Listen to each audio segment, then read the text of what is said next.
जय हिंद दोस्तों। इस वीडियो में हम बात करेंगे कॉइनेज सिस्टम इन इंडिया के बारे में। भारत में कॉइन्स का इवोल्यूशन कैसे हुआ, काफी सारे प्रीवियस ईयर क्वेश्चन भी करेंगे। सबसे पहले समझते हैं पंच मार्क्ड कॉइन्स क्या होते हैं। भारत में अगर आप देखो, सबसे पहले जो डॉक्यूमेंटेड कॉइन्स दिखेंगे वो पंच मार्क्ड के देखने को मिलेंगे। पंच मार्क्ड क्या होता है, इसका मतलब समझते हैं। देखिए, मार्किंग की बात है बट पंच्ड वे में। तो ये जो कॉइन्स ये पंच मार्क कहलाते हैं क्योंकि मैन्युफैक्चरिंग टेक्निक ही पंच्ड वे में है। ज्यादातर ये सिल्वर के देखने को मिलते हैं। तो जो अर्लीस्ट कॉइन्स इंडिया में देखने को मिले वो पंच मार्क्ड टाइप के देखने को मिले, क्योंकि मेटल्स में पंचिंग की जाती थी। जैसे हिल्स, ट्रीज, बुल फिश, काफी सारे जो चीजें हैं वो हमें देखने को मिलते थे पंच्ड वे में। और ये किसके देखने को मिलते थे? जनरली सिल्वर के, और काफी सारे कॉपर कॉइन्स भी देखने को मिले हैं। अब समझते हैं डायनेस्टिक कॉइन्स के बारे में, कि डायनेस्टी जो अलग अलग भारत में आई उन्होंने किस वे में कॉइन्स को इशू करा। सबसे पहले अगर आप देखो तो इंडो ग्रीक्स आते हैं पिक्चर में। इंडो ग्रीक्स ने काफी सारा कॉइन्स को इशू करा। फिर सकाज के टाइम पर भी हम देखते हैं, जिनकी शुरुआत 78 एडी में होती है। इन्होंने भी काफी सारे कॉइन्स को इशू किया। फिर आते हैं कुशानाज, और कुशानाज के टाइम पे तो बहुत ही ज्यादा कॉइन्स इशू किए गए। अब किन के टाइम पे कॉइन्स की क्या फीचर रही, और किन्होंने सबसे पहले गोल्ड कॉइन्स को इशू करा, या किन्होंने सबसे पहले सिल्वर कॉइन्स वगैरह को ज्यादा मात्रा में इशू करा, ऐसे सवाल हमें देखने को मिलते हैं जिन्हें हम समझेंगे।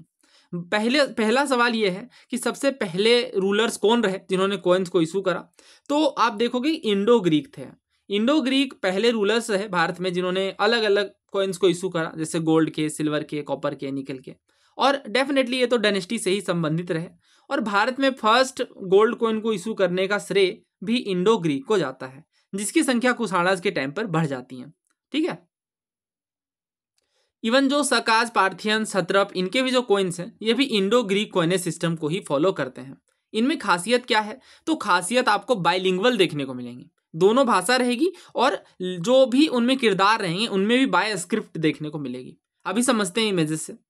देखिए, कुशाणाज के टाइम पर ना, खास तौर से कुजुल कैटफिशेस के टाइम पर इन्होंने कॉइन्स को, कॉपर के कॉइन्स को भी इशू करा। इसके बाद एक ओरी टाइप के कॉइन्स होते थे, ठीक है, इन्हें भी इशू किया गया, और इनके कॉइन्स बहुत एक्सटेंसिवली मिलते हैं। बट खास बात क्या है कि जब हम विम कैटफिशेस, जो कि कुजुल कैटफिशेस के ही बेटे हैं, इनके टाइम पर देखते हैं तो बहुत ही ज़्यादा मात्रा में हमें गोल्ड के कॉइन्स देखने को मिलते हैं। ये शिवा डिवोटी थे और कॉइन्स में खुद को महेश्वर के रूप में डेपिक्ट करते थे। उनके सारे ही कॉइन्स में भगवान शिव के साइंस देखने को मिलते हैं। सवाल यह है कि जो गोल्ड कॉइन्स है ये किनके द्वारा इशू किए गए?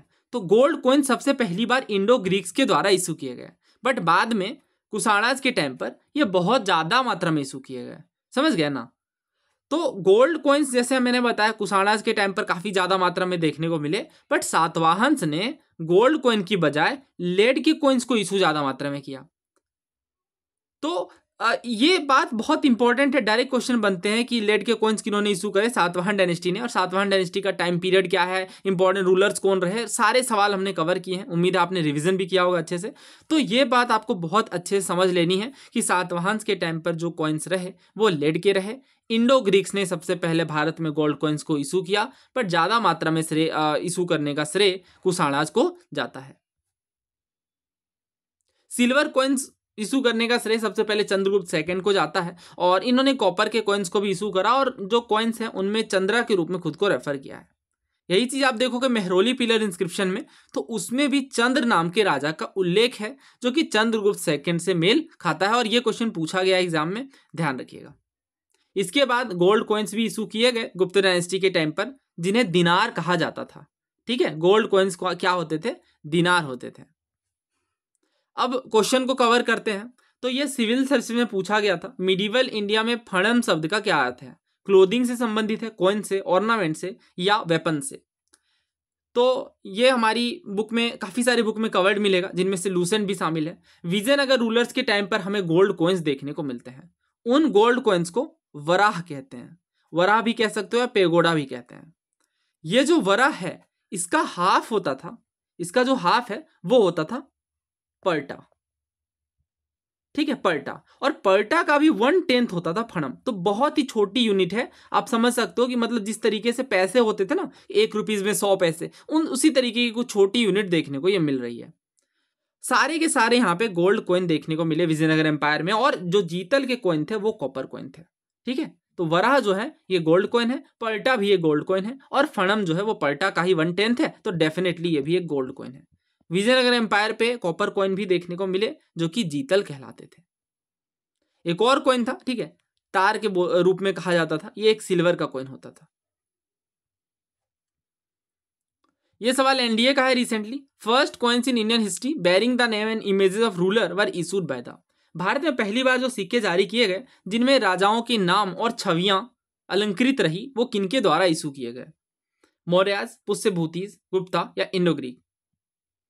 तो ये आपको ओल्ड एनसीईआरटी, न्यू एनसीईआरटी हर जगह देखने को मिल जाएगा। सबसे पहले इंडो ग्रीक्स के बारे में बताया गया कि ये फर्स्ट रूलर थे जिन्होंने कॉइन्स को इशू करा, और ये पर्टिकुलर किंग से संबंधित होते थे। इसके बाद आप देखो तो इंडो ग्रीक ही पहले थे जिन्होंने भारत में गोल्ड कॉइन को इशू करा, बट कुषाणाज के टाइम पर इनकी संख्या बढ़ जाती है, जो कि हम अभी पढ़कर आ रहे हैं। अब नेक्स्ट क्वेश्चन देखिए, during the Mughal period the coin minted during the previous reign was called. Mughal period में भी जो कॉइन मिंट किए गए प्रीवियस राइन में, यानी पिछले राइन में जो इशू किए गए, उन्हें क्या कहते थे? तो क्वेश्चन पहले समझिए।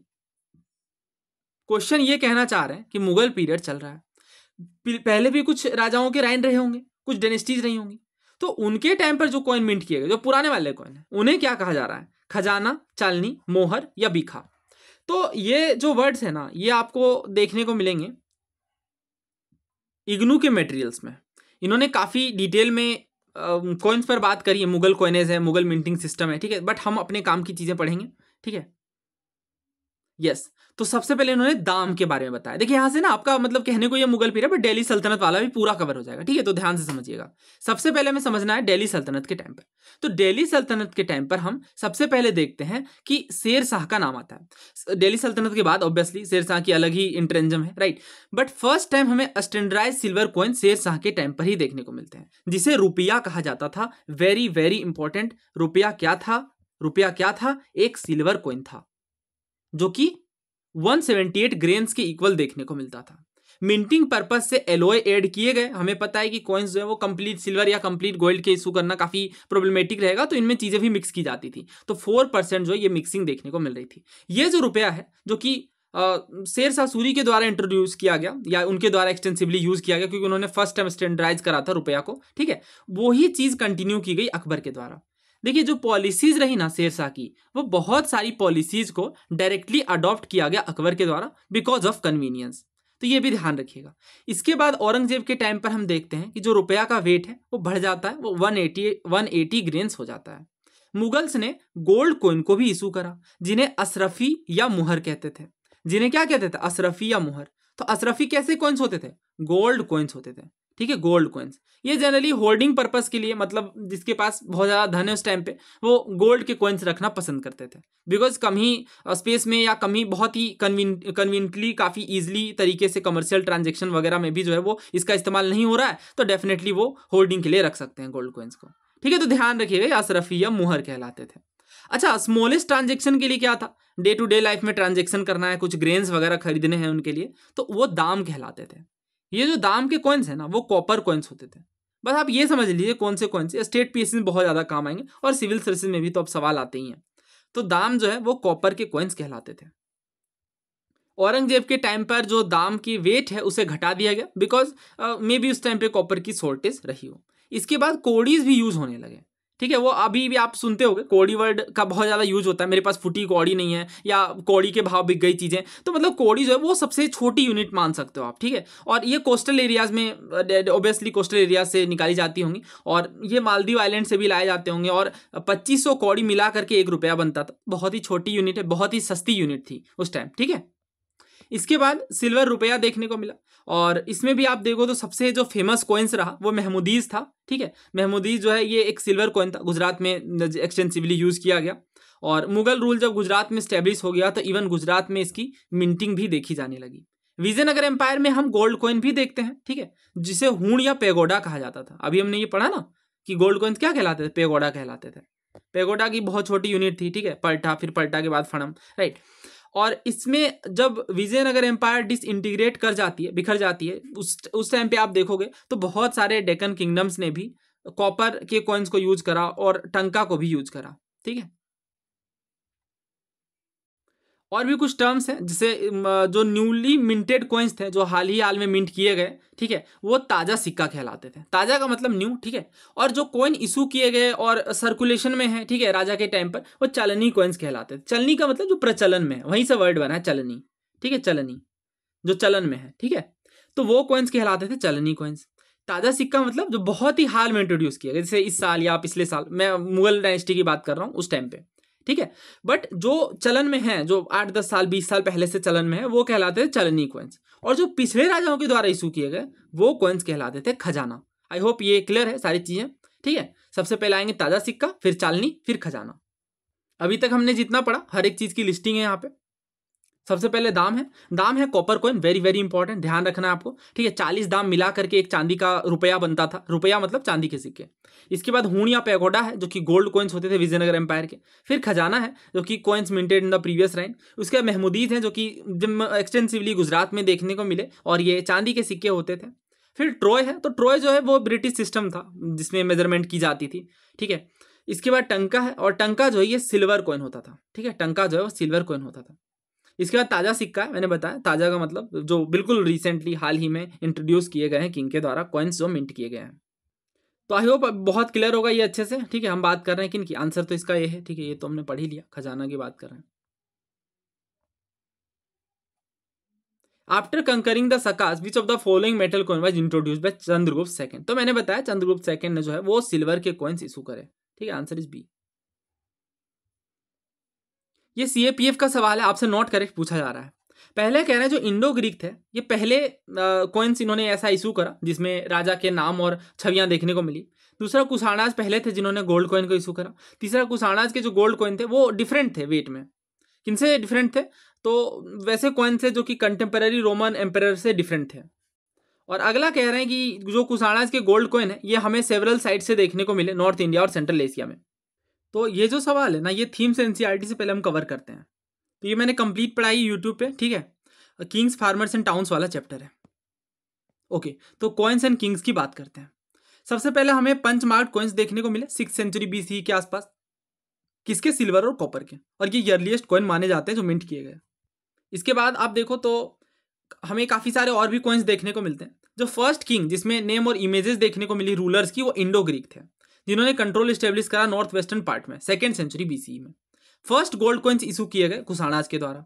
अब आप सोचोगे, अभी मैंने बताया कि फर्स्ट गोल्ड कॉइन्स जो है वो इशू किए गए थे इंडो ग्रीक्स के द्वारा, बट एनसीईआरटी में कुशाणाज लिखा है। तो देखिए, मैं भी गलत नहीं हूँ, बुक भी गलत नहीं है, मैं सारी चीज़ें आपको एक्सप्लेन करता हूँ। तो जो फर्स्ट गोल्ड कॉइन्स है ना, वो इंडो ग्रीक्स को जनरली एट्रीब्यूट किया जाता है। तो इंडो ग्रीक्स क्या थे? बेसिकली ये हेलेनिस्टिक किंगडम थे जो कि हमारे नॉर्थ वेस्टर्न रीजन में देखने को मिले 2nd सेंचुरी बीसी के आसपास। और इनके जो कॉइनेज है उनमें आप देखो तो सबसे पहले गोल्ड कॉइन्स हमें देखने को मिलते हैं। और इनके रूलर का भी मैं नाम बता देता हूँ एग्जैक्टली। एंटियोकस नाम के रूलर थे, एंटियोकस सेकेंड, जो कि इंडो ग्रीक थे यानी बैक्टीरियन थे। और ये फर्स्ट थे जिन्होंने गोल्ड कॉइन्स को इशू करा मॉनेटरी पर्पस के लिए, बट ये लार्ज एक्सटेंट में नहीं था, ठीक है। जो कुशाणा रूलर थे विम कैडफिसेस या कैडफिसेस सेकंड, जो कि कनिष्क के फादर थे, उन्होंने सबसे पहले गोल्ड कॉइन्स को इशू करा और लार्ज एक्सटेंट में करा, ठीक है। तो पंच मार्क्स और काफी सारी चीजें भी यूज की गई साथ के साथ। इस कारण से जो एनसीईआरटी में दिया गया फर्स्ट गोल्ड कॉइन्स वो कुशाणाज के द्वारा इशू किया गया। अब आप ओल्ड एनसीईआरटी देखोगे ना, तो वहां इन्होंने साफ लिखा है कि जो फर्स्ट गोल्ड कॉइन है वो इंडो ग्रीक्स के द्वारा इशू किए गए। ये मैं दिखा दूं अगेन। इसके बाद आप और भी बुक चेक करोगे, ठीक है, तो उनमें भी आपको देखने को मिलेगा Indo Greeks were also the first to issue gold coins in India, but new वाली में कुछ और है। अभी और भी बातें समझते हैं, फिर डिस्कशन करेंगे फाइनली। और ये जो है ये वर्चुअली आइडेंटिकल देखने को मिले वेट में, जो कि उस टाइम पे रोमन एम्परर के साथ थे। मतलब उस टाइम के जो रोमन या पार्थियन रूलर्स थे उनके जो सिक्के रहे उनसे काफ़ी ज़्यादा समानताएं देखने को मिली साइज और वेट में। इसके बाद देखिए वाइड स्प्रेड यूज देखने को मिला गोल्ड कॉइन्स का, जैसा कि मैंने बताया कुशाणाज ने एक्सटेंसिवली यूज करा गोल्ड कॉइन्स को इशू किया, ठीक है। इसके बाद आप देखो तो पंजाब के योद्धेज ने, हरियाणा ने, इन्होंने भी काफ़ी सारे गोल्ड कॉइन्स को इशू किया है। तो अभी तो इसकी आंसर की फाइनल आई नहीं है, बट आएगी तो मैं अपडेट कर दूंगा। अब मेरा क्या विचार है वो भी मैं शेयर कर दूं। देखिए, मेरा मानना है यहाँ पे आंसर सी होगा बिल्कुल। क्यों? क्योंकि इन्होंने लिखा है कि जो कुशाणाज गोल्ड कॉइन है ये अलग थे वेट में उस टाइम के रोमन एम्पेरर से, जबकि ये चीज हम साफ पढ़ते हैं, इन्होंने लिखा है बिल्कुल आइडेंटिकल थे वेट में रोमन एम्पेरर के साथ। और चूंकि न्यू वाली एनसीईआरटी ने ये माना है कि कुशाणाज ने गोल्ड कॉइन को इशू करा पहली बार, तो हमें भी ये बात मान करके चलनी होगी, ठीक है। नॉनदेलेस अब जो न्यू एनसीईआरटी है वो हमें फॉलो करना होगा, तो फाइनल कंक्लूजन पर हम पहुंचेंगे कि Kushanas were the first to issue gold coins. ठीक है, इवन मैं और एक दो सवाल दिखाऊंगा जो यूपीएससी नहीं पूछा है। ठीक है, आप देखोगे तो एनडीए का भी एक क्वेश्चन था, आई थिंक हमने वो लास्ट में लिया है। या सो हियर इट इज, इसमें आप देखोगे तो इन्होंने साफ तौर से लिखा first gold coins were issued by the Kushanas, और इसमें इन्होंने पहला कहा है जो फर्स्ट कॉइन्स जिसमें नेम और इमेजेस देखने को मिले रूलर्स के वो कुशाणाज के द्वारा इशू किए गए, जबकि एनसीईआरटी में साफ तौर से लिखा है कि जो फर्स्ट कॉइन्स थे जिसमें नेम और इमेजेस देखने को मिले वो कुशाणाज के नहीं इंडो ग्रीक के थे। तो अगर पहला स्टेटमेंट गलत हुआ, ध्यान से समझिएगा, अगर पहला स्टेटमेंट गलत हुआ तो बस एक ही आंसर हमारे पास बचता है। दैट मीन्स हमें ये मान करके चलना होगा कि जो फर्स्ट गोल्ड कॉइन्स है ये कुशाणाज ने ही इशू किए थे, और न्यू एनसीईआरटी ने भी यही बताया है। So the final conclusion is the first gold coins were issued by the Kushanas. खैर अभी देखते हैं कि इसका क्या फाइनल किया आता है, उस टाइम पे मैं अपडेट कर दूंगा, बट 99% चांसेस हैं कि थर्ड वाला गलत है, बिकॉज साफ एनसीईआरटी में दिख रहा है और बाकी ये स्टेटमेंट्स बिल्कुल सही है। बाकी सारी चीज़ें हाँ है, सारी बातें जो है वहाँ पे एनसीईआरटी में हमें मेंशन है सारी ही स्टेटमेंट्स। खैर आगे देखते हैं, which among the following materials were used for minting coins during the rule of Mauryas. तो ये भी क्वेश्चन थोड़ा वियर्ड सा है, बिकॉज आप देखो तो एक पर्टिकुलर डायनेस्टी के बारे में इन्होंने कॉइन मिंटिंग के बारे में बताया कि किस मटेरियल को यूज किया गया।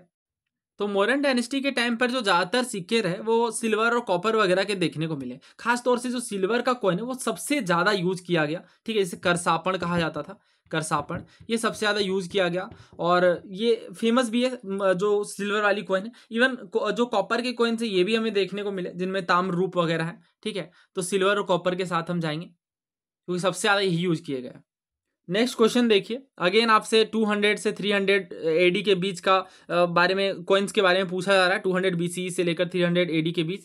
पहला कह रहे हैं कि इंडो ग्रीक ने बाइलिंगुअल और बाय स्क्रिप्ट लीजेंड्स को इशू करा अपने कॉइन्स में। दूसरा कहा जा रहा है कि कुशाणाज ने large quantities of gold coin को इशू करा, इसके अलावा कॉपर कॉइन्स को भी इशू करा। उसके बाद सातवाहन ने जो सिल्वर, कॉपर, लीड, पोतीन इन सब चीज़ों का यूज़ करा कॉइन्स में। और चौथा कह रहे हैं कि जो नेगमा कॉइन्स की कमी देखने को मिली, ये बता रहा था कि मर्चेंट गिल्ड्स की अथॉरिटी भी डिक्लाइन होने लग रही है। देखिए इसका जो आंसर है ना वो ऑप्शन डी है। बाकी चीज़ें बिल्कुल सही है, हमने पढ़ा कि इंडो ग्रीक्स ने इंट्रोड्यूस करा कॉइन्स को और इनमें लीजेंड्स देखने को मिलते हैं डेफिनेटली। ठीक है, जो कि बायलिंगुअल और बाय स्क्रिप्ट है, तो ये तो आपको हर एनसीईआरटी में कवर्ड मिलेगा। इसमें दूसरा कह रहे हैं कि जो लार्ज क्वांटिटी, हाँ बिल्कुल सही स्टेटमेंट है, कुशाणाज ने large quantity of gold coins को इशू करा। इसके बाद कह रहे हैं सातवाहन ने सिल्वर, कॉपर, लीड, पोतीन, हाँ ये बात भी हमने पढ़ी, बहुत सारे डिनोमिनेशन के कॉइन्स इशू किए गए जिनमें लीड वगैरह भी देखने को मिलते हैं। और चौथा कह रहे हैं नेगमा कॉइन्स की एब्सेंस। तो ये उपिंदर मैम वाली बुक में कवर्ड है। देखिए जो नेगमा कॉइन्स है ना ये मर्चेंट गिल्ड्स के द्वारा इशू किए जाते थे। मर्चेंट गिल्ड्स के बारे में हमने पढ़ा है और क्वेश्चन भी पूछा जाता है। ठीक है, पूछा भी गया है कई बार। मर्चेंट गिल्ड्स जो है ये व्यापारियों का समूह होता था जो अपने निर्णय खुद लेते थे, इनके द्वारा कॉइन्स वगैरह भी इशू किए जाते थे जिनसे इनकी ये इस्टेब्लिश होती कि ये भी काफ़ी पावरफुल रहे थे।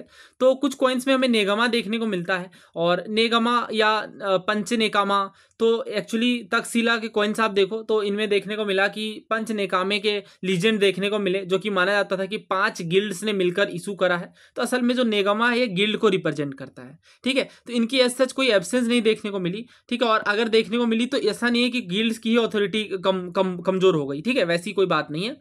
So answer D is incorrect here, और हमने इनकरेक्ट ही चुनना है, तो आंसर डी यहाँ पे सही है। नेक्स्ट देखिए, हाँ एक बात और बता दो, जो नेगमा के कॉइन्स है ना, जो नेगमा के कॉइन्स हैं ये कैसे कॉइन्स हैं, किस के कॉइन्स हैं? तो ये कॉपर के थे। प्री गुप्ता टाइम में large number of lead coins किन्होंने इशू करा? तो लेड कॉइन्स को इशू करने का श्रेय जाता है सातवाहन को। सबसे पहले गोल्ड कॉइन्स, देखिए आप जब भी ये क्वेश्चन पूछ रहे हैं तो लार्ज स्केल वर्ड को इंट्रोड्यूस कर रहे हैं। ठीक है, तो लार्ज स्केल की जब भी बात आएगी तो विदाउट कंफ्यूजन हम कुशाणाज के साथ जाएंगे, जिनमें सबसे बड़ा नाम आएगा कैडफिसेस सेकंड यानी विम कैडफिसेस का। गढ़ैया क्या था? तो गढ़ैया एक तरीके का कॉइन था। ठीक है, गढ़ैया पैसा, और ये आप देख सकते हो काफ़ी सारे कॉइन्स के वेबसाइट होते हैं जहाँ पे कॉइन्स ये बिकते हैं, तो ये आप देख सकते हैं इनकी प्राइसिंग। तो ये जो कॉइन्स है वो सिल्वर कॉइन्स है, जो कि काफ़ी पुराने कॉइन्स है, गढ़ैया कॉइन्स। ठीक है, नेक्स्ट देखिए, सिल्वर कॉइन्स जो कि गुप्ताज के टाइम पर इशू किए गए उन्हें हम क्या कहते हैं? तो जो सिल्वर के कॉइन्स है इन्हें हम रूपक कहते हैं, और जो दिनार हैं वो होते हैं गोल्ड कॉइन्स। ठीक है, दिनार जो है वो होते हैं गोल्ड कॉइन्स। और इसके अलावा करसापण या पण जो है वो हमें या इनको पुराणास भी कहा जाता है, ये फर्स्ट पंच मार्क्ड कॉइन्स देखने को मिले। तो इनमें गुप्ता डायनेस्टी के कॉइन्स के बारे में पूछ रहे हैं, नॉट करेक्ट। पहला कह रहे हैं कि जो गुप्ता किंग्स हैं इन्होंने large number of gold coins को इशू करा जो कि दिनार कहलाते थे। दूसरा कह रहे हैं चंद्रगुप्त सेकंड, कुमारगुप्त फर्स्ट, स्कंदगुप्त और ब्रह्मगुप्त ने सिल्वर कॉइन्स को इशू करा। तीसरा कहा जा रहा है ऑब्वर्सेज जो है कॉइन के, इनमें हमें राजाओं की इमेज देखने को मिली, जबकि रिवर्स साइड में हमें डाइटीज देखने को मिले। डाइटीज का मतलब गॉड या goddesses. Largest number of coins जो है जो कि गुप्ताज के द्वारा इशू किए गए ये कॉपर के थे। तो समझते हैं वन बाय वन। देखिए इनमें जो कह रहे हैं largest number of coins Gupta's के, ये कॉपर थे, ये बात गलत है। असल में जो गोल्ड कॉइन्स है ना वो सबसे ज्यादा इशू किए गए गुप्ताज के द्वारा, तो ये बात ध्यान रखिएगा, इंपॉर्टेंट है। ठीक है, इवन गुप्ता जो एम्पायर है उन वो गोल्ड कॉइन्स के लिए ही जाने जाते हैं, तो यहाँ पे हमसे गलत पूछा गया तो आंसर डी है। बाकी ध्यान रखिएगा बहुत सारे सिल्वर कॉइन्स भी इशू किए गए गुप्त डायनेस्टी के द्वारा, और गुप्त वंश के राजाओं ने दिनार नाम के सोने के सिक्कों को भी जारी किया था। Largest number of copper coins were issued bye, सबसे ज्यादा कॉपर कॉइन्स, अच्छा इंडो ग्रीक, कुषाणाज, शक या प्रतिहाराज। तो असल में जो है कुषाणों ने कॉपर कॉइन्स को भी काफी सारा इशू करा, ठीक है, क्योंकि नॉर्थ वेस्टर्न इन्होंने अलग से मेंशन कर दिया है। द कॉपर कॉइन कोल्ड जीतल वाज इशूड बाय, तो जीतल कॉपर कॉइन्स किन्होंने इशू करा, मोहम्मद बिन तुगलक, अलाउद्दीन खिलजी, बलबन या इल्तुतमिश। तो जो इल्तुतमिश है इन्होंने टंका और जीतल को इशू करा। ठीक है, जो टंका है ना ये एक सिल्वर कॉइन होता था, सिल्वर कॉइन, और जो जीतल है ये कॉपर कॉइन होता था। ध्यान रखिएगा, बहुत ज्यादा इंपॉर्टेंट है। ठीक है, तो आंसर क्या होगा? Option D. गुप्त राजाओं के बारे में कौन सा स्टेटमेंट सही है वो पूछ रहे हैं। पहला कह रहे हैं ओवर्स और रिवर्स दोनों में राजाओं के ही पोर्ट्रेट देखने को मिले। अगला स्टेटमेंट है, अगला ऑप्शन है कि ओवर्स और रिवर्स दोनों में हमें डायटी के इमेज देखने को मिले। तीसरा कह रहे हैं जो ओवर्स है यानी जो आगे का साइड है उनमें हमें किंग्स के पोर्ट्रेट देखने को मिले, और पिछले हिस्से में हमें डायटी के इमेजेस देखने को मिले। और चौथा कह रहे हैं जो ओवर्स है इनमें किंग्स के पोर्ट्रेट देखने को मिले, और रिवर्स में ऑलवेज है डेट देखने को मिला। तो अभी ये क्वेश्चन हमने किया ना, कहाँ चला गया? हाँ, ये वाला सवाल। इसमें हमने देखा कि ओवर्स जो है कॉइन के, इनमें इमेजेस देखने को मिल रही है राजाओं की, जबकि रिवर्स में हमें डायटीज देखने को मिल रही है। रिवर्स में डायटीज है, ध्यान रखिएगा। तो देखिए यहाँ पे रिवर्स में जो है वो डायटी है, ठीक है, और ओवर्स में हमें किंग का पोर्ट्रेट देखने को मिल रहा है। तो सही आंसर क्या है? सही आंसर ऑप्शन सी है, हमसे करेक्ट ही पूछा गया है। नेक्स्ट देखिए, शेर शाह जो थे उन्होंने करेंसी को रेगुलेट करने का काम किया, और शेर शाह की जो करेंसी रही copper coins of Akbar time was the dam, it was the chief currency. हाँ, तो जैसा शेर शाह की करेंसी के टाइम पर हम देखते हैं वैसे ही अकबर के टाइम पर भी हमें जो दाम है जो कि कॉपर के सिक्के थे वो हमें चीफ करेंसी के रूप में देखने को मिले। तो असल में बात क्या है, देखिए जो दाम है ना, ये है दाम। दाम क्या होता था? ये कॉपर कॉइन्स होता था, कॉपर कॉइन्स शेर शाह के द्वारा इंट्रोड्यूस किया गया, और इसके साथ मोहर भी देखने को मिला। अभी हमने पढ़ा है ये मोहर जो है वो गोल्ड कॉइन्स होते थे। अशरफी के बारे में भी हमने पढ़ा, जबकि जो रुपया है वो सिल्वर कॉइन्स होता था, राइट। और इसके बाद 1 रुपये में हमें 40 दाम देखने को मिलता है, रुपये नहीं रुपया में, ठीक है। और इसके बाद ये हालांकि प्रिंसिपल कॉइन नहीं था, क्योंकि यहाँ पे जो कह दिया गया है कि शेर शाह के टाइम पे कॉपर कॉइन जो है वो चीफ करेंसी होती थी। तो ये बहुत ही छोटी यूनिट है, ठीक है, तो चीफ करेंसी तो नहीं होती थी, बट हाँ एक करेंसी एग्जिस्ट डेफिनेटली देखने को मिल रही थी। तो आंसर सी यहाँ पे सही है।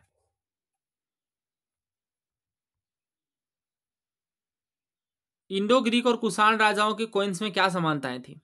पहला कह रहे हैं एफिजीज देखने को मिले ग्रीक और इंडियन डाइटीज के। दूसरा बाइलिंगुअल कॉइन्स थे। तीसरा गोल्ड और कॉपर का यूज। चौथा राजाओं की पोर्ट्रेट। तो डेफिनेटली ग्रीक और इंडियन डाइटीज तो थी ही, तो 2 ऑप्शन तो गए। बाइलिंगुअल कॉइन्स थे, हाँ हमने पढ़ा, बाइलिंगुअल कॉइन्स देखने को मिल रहे थे। चौथा कह रहे हैं पोर्ट्रेट ऑफ किंग, तो राजाओं के पोर्ट्रेट भी देखने को मिल रहे थे। तो सबसे सही जो आंसर है वो ऑप्शन 3 है, ए, बी एंड डी। मोहम्मद बिन तुगलक का जो एक्सपेरिमेंट रहा टोकन करेंसी को इंट्रोड्यूस करने का, ये सक्सीड नहीं हो पाया। इसके क्या रीजन थे? टोकन कॉइन्स का रिजेक्शन कर दिया गया फॉरेन मर्चेंट्स के द्वारा, या शॉर्टेज हो गई कॉपर कॉइन्स की टोकन कॉइन्स को मिंट करने के लिए, या लार्ज स्केल मिंटिंग देखने को मिली स्पूरियस। स्पूरियस का मतलब होता है नकली, ठीक है, कॉइन्स की, जिसे बोगस कहते हैं। और चौथा कह रहे हैं पुअर क्वालिटी देखने को मिली टोकन करेंसी की। तो देखिए इसका जो सही आंसर है वो ऑप्शन सी है, बिकॉज हमें पता है कि मोहम्मद बिन तुगलक के जो एक्सपेरिमेंट थे उनमें एक एक्सपेरिमेंट ये भी था टोकन करेंसी को इंट्रोड्यूस करने का। हालांकि ये बिल्कुल फ्लॉप हो गया, और बिकॉज इसका रीज़न ये था कि काफ़ी सारे जो मार्केट है उनमें नकली कॉइन्स बनाए जा रहे थे, इनसे काफ़ी ज़्यादा दिक्कतें हुई, ठीक है। तो आंसर जो है वो सी है। नेक्स्ट क्वेश्चन देखिए, तो ये भी सिविल सर्विसेज का क्वेश्चन है 2006 का। असर्सन ये है कि मोहम्मद बिन तुगलक ने न्यू गोल्ड कॉइन को इशू करा, इसे दिनार कहा गया इब्न बतूता के द्वारा। दूसरा कह रहे हैं कि मोहम्मद बिन तुगलक ने टोकन करेंसी को इशू करना चाहा गोल्ड कॉइन्स में, और इसका रीज़न था कि ये वेस्ट एशिया और नॉर्थ अफ्रीकन कंट्रीज के साथ ट्रेड कर सके। देखिए जो टोकन करेंसी है उसके इशू करने का कारण ये नहीं था। तो बर्नी जो कि काफ़ी फेमस हिस्टोरियन थे, इन्होंने बताया कि जो सुल्तान है उनके द्वारा टोकन कॉइन्स को इसलिए इशू किया गया बिकॉज जो खजाने हैं वो बिल्कुल खाली हो गए थे और उन्हें अपने स्कीम्स को आगे बढ़ाना था। ठीक है, इस कारण से राजा को पैसे की नीड थी, सुल्तान को पैसे की नीड थी और इस कारण से टोकन मनी या टोकन करेंसी को इशू किया गया, जो कि फेस वैल्यू के मुकाबले उनकी इंट्रिंसिक वैल्यू काफ़ी कम होती थी। आपने पढ़ा होगा इकोनॉमी में इंट्रिंसिक वैल्यू के बारे में। ठीक है, तो वो काफ़ी कम देखने को मिल रही थी टोकन करेंसी, और ये काउंटरफीट करना भी काफ़ी आसान था बिकॉज काफ़ी सारे स्प्यूरियस कॉइन्स भी मार्केट में बनाए जा रहे थे और एट द एंड फिर ये आइडिया भी ड्रॉप कर दिया जाता है जिससे काफ़ी ज़्यादा नुकसान भी होता है। ठीक है, तो आंसर जो है वो यहाँ पे A is true R is false, that is option C. ये क्वेश्चन तो मैंने इनिशियली ही करवा दिया। सो ये थे कॉइन्स पर क्वेश्चन। थैंक यू, जय हिंद।